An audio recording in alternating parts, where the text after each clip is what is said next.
Moi, mon analyse sur le pétrole, qui diffère un peu, je crois, celle de Paul, c'est que de toute façon, on est en période de surcapacité. On a investi massivement pendant les 6, 7, 8 dernières années, mais partout, dans l'offshore, dans le schiste, etc.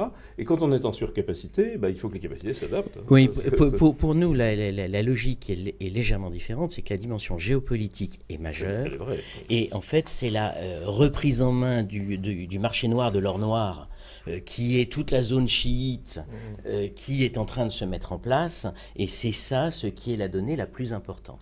Parce que Trump vient faire dans notre émission boursière. Trump révèle que finalement la classe moyenne américaine, elle n'est pas contente, et elle voudrait bénéficier d'une partie de la valeur ajoutée.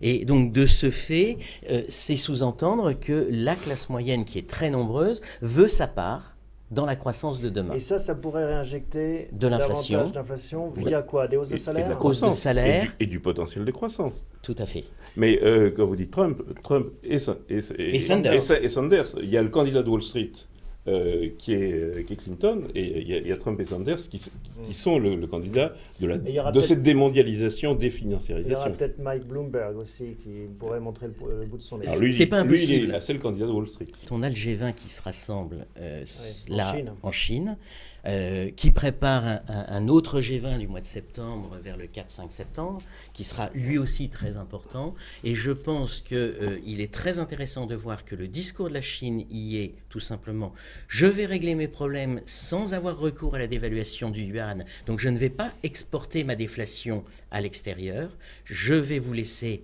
avancer. Et la deuxième chose qui me paraît très importante, c'est que à la fois les Américains et les Chinois disent il faut aujourd'hui se mobiliser pour avoir une perspective, pour l'investissement et se projeter dans l'avenir. On ne cassera pas Bouygues, pour des raisons notamment politiques.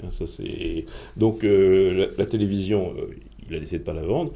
S'il a 10, s'il a 12%, s'il a 13% d'Orange, c'est bien, mais l'objectif à ce moment-là, c'est d'avoir des dividendes. L'objectif, c'est pas de faire du développement, et c'est très bien. On est en décote, nous on a un objectif de cours à 20% de hausse.